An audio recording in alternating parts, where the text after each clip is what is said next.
In this video, we're going to talk about Meta Materials trading under the ticker symbol MMAT for the common shares and MMTLP for the preferred shares.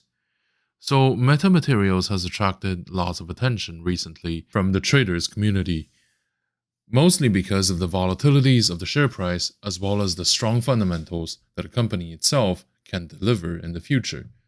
So before we continue with the video, I'd just like to state a brief disclaimer that could clarify what this video is truly about and what it shouldn't be. What is presented in the video is going to be my opinion or my interpretations on how or what the reality is. They should never be considered as investment advice and should be watched mostly for entertainment purposes. They might be able to help you make better decisions, but it shouldn't be used as the sole material for your decision making. Most of the analysis is done in the immediate or a few days before the uploading of the videos. The price action that I'm showing here might not be the price action that you're seeing on the charts when it is uploaded, but regardless, it is still useful as a tool to analyze the momentums and the trends from the past and possibly ahead of us. So the analysis will try to cover the stock as comprehensively as possible, and it will talk about more factors than just the latest news or the price actions. So for instance, the company's financials, the stock market trends, the long-term perspectives, and the shareholder behaviors are also going to affect the timing, the quantity, and the actual decision. Since most of my viewers are watching my videos for the first time, it is very important for everyone to consider these factors. So with that being said, let's begin with today's video. So Meta Material develops equipment that offers security, scalability, and high added value to the customers. It is a tech company that began its operations in 2007 and is based in Dartmouth. Its clients are multinational corporations including Airbus and Lockheed Martin. So like how we used to talk about a lot of those tech companies and their demos are not even out, this is not one of those.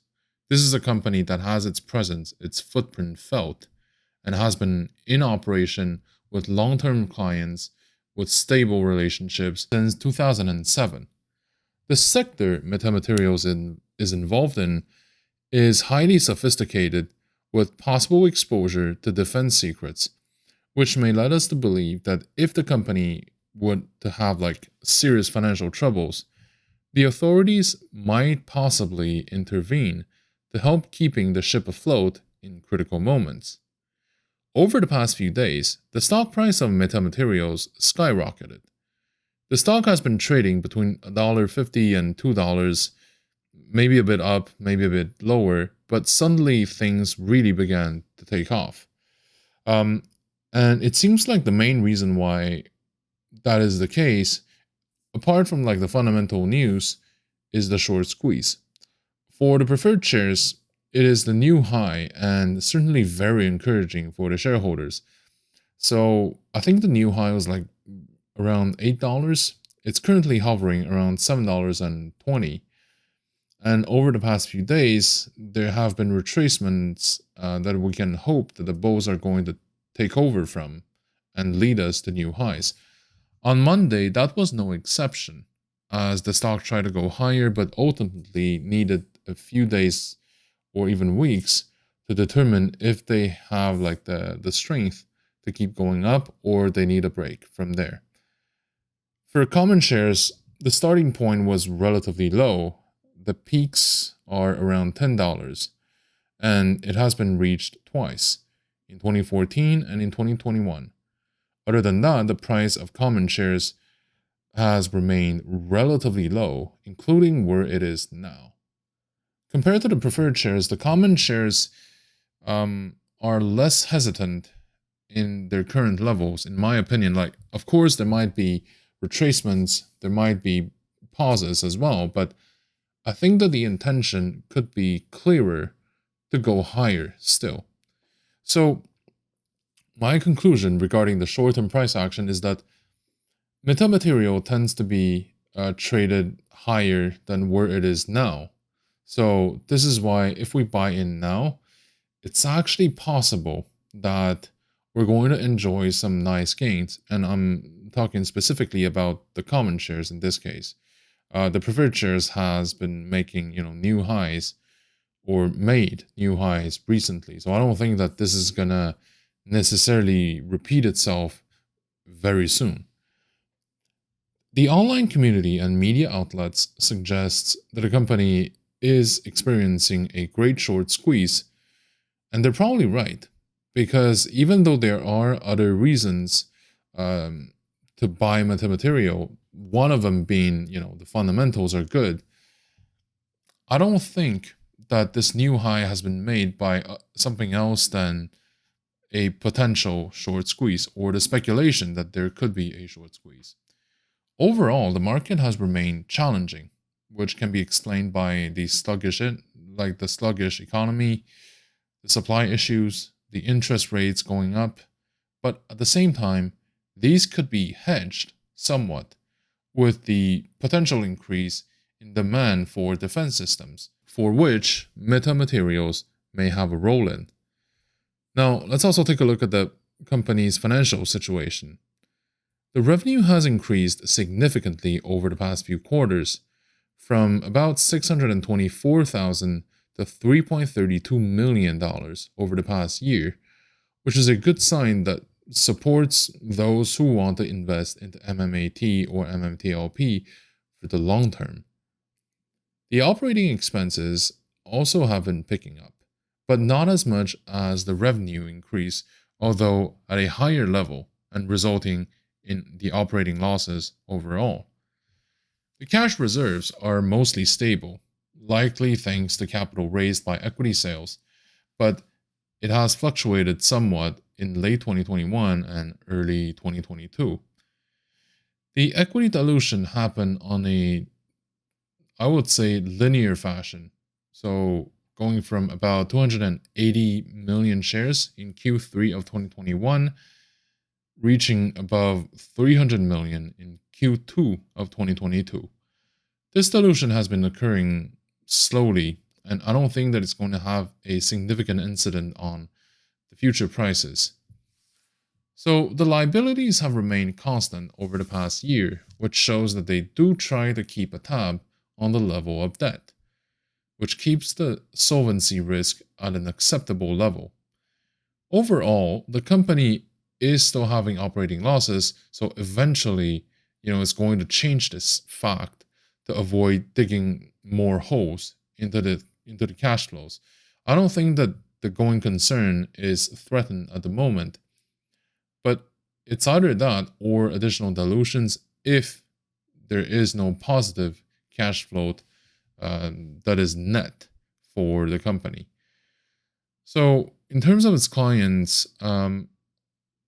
unlike many other companies that we have covered on this channel, the clients for MMAT or MMTLP are mostly corporations and big corporations. So they would be working more closely with a few relations.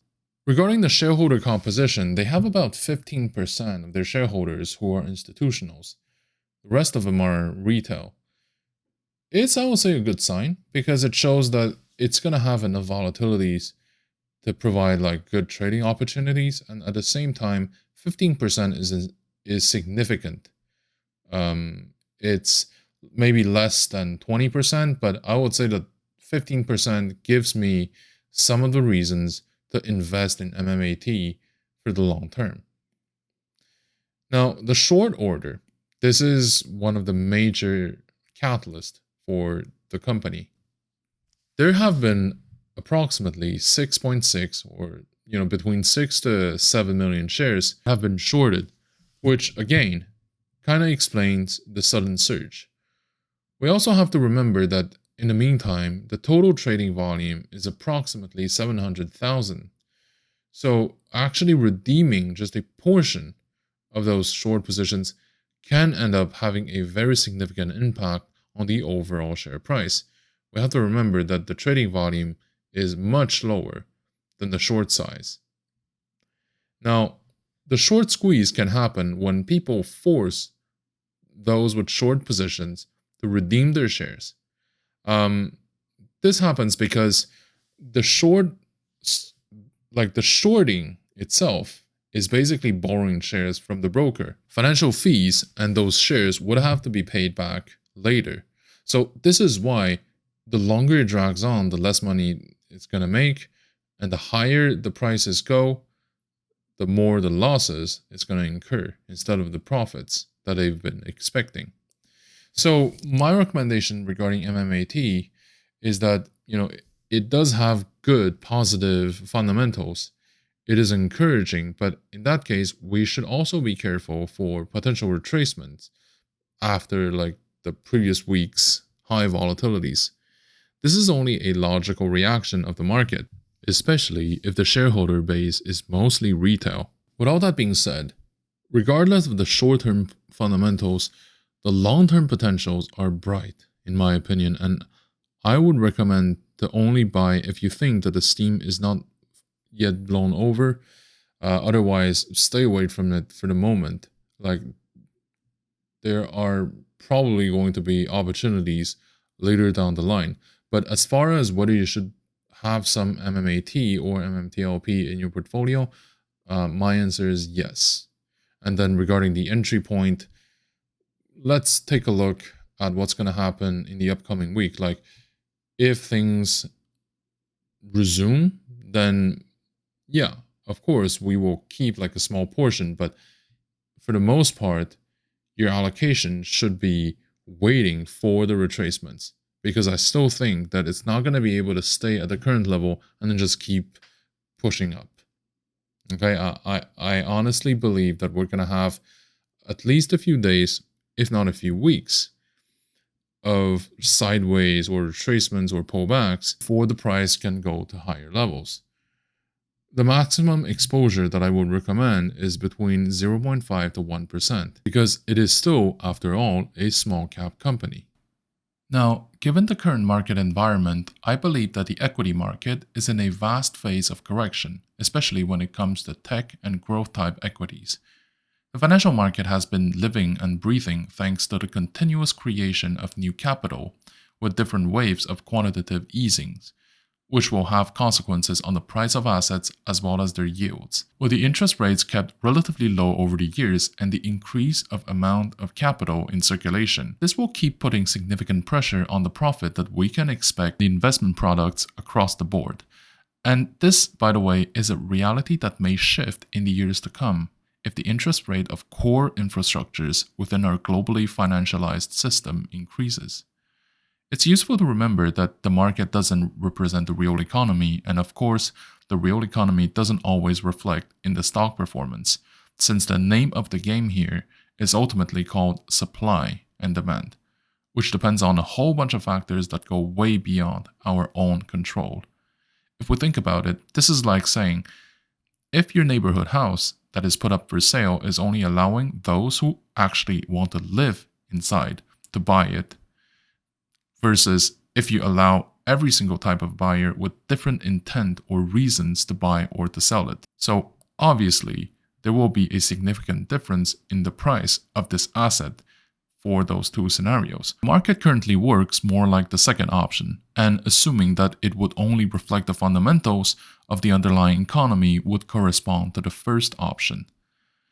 There are a few elements that are considered to be the reasons. The first one is the significant increase of amount of money printed by the central banks around the world, which is then distributed to the banks, with the expectation that they will be loaned to businesses. Normally, that's a good thing, but with a lack of opportunities in the real economy, the significant portion of that money actually went back to the financial system to buy up the price of existing assets. Now that the QEs have been wrapping up or ended around the world, I think that this drive behind asset price may no longer be as relevant as it is right now for the future. It is now compensated by the arrival of capital from one region to another, and from one sector to another even within the same jurisdiction. With the increase of tensions around the world, capital is always looking for a safe haven to park their money into, not just for a place to grow the nominal value, but with a currency that tends to keep its purchasing power as well. The third factor is the creation or the birth of artificial bubbles, either maintained by the market trends built up over the years or out of necessity. Capital needs to find a place to stay. Some good examples of this would include the EV sector in the 2020 and the oil and gas securities when there are tensions around the world. Either way, when it comes to the price trends of the market, the degree of uncertainty is a key drive behind the price fluctuations, and that is likely going to increase as we go on from there. When companies announce that they are going to enter or exit different markets, or that they will be trading on different platforms and exchanges, this can all have significant ramifications on the price of this asset. Some of the considerations to have when operating in this context include having a clear view of what is going on, especially regarding the cash flow and the capital flow, and avoid certain potential pitfalls. One of these is to be careful with short positions. Inherently, short positions are riskier than long positions as the downside of long positions is limited, whereas the short positions can lose you as much money as the stock price may reach, which is infinite. On top of that, we're now seeing a new phenomenon with short squeezes, involving a group of retail traders propping the stock price up, forcing short sellers to recover their positions. Sometimes the attempt will not succeed, but sometimes they end up in very spectacular success. Something else to consider is to treat tech stocks with care. To start, ask questions when the price of a security skyrockets without real fundamentals. It doesn't mean that you shouldn't be touching it with a 10-foot pole, but it does mean that there should be a difference between the decision of long-term holding and short-term trading. Either way, a rule of thumb is that each position should be structured in a way so that their individual performances will never affect the portfolio's stability. Thank you for watching. If you like my content, please like, comment, and subscribe to my channel.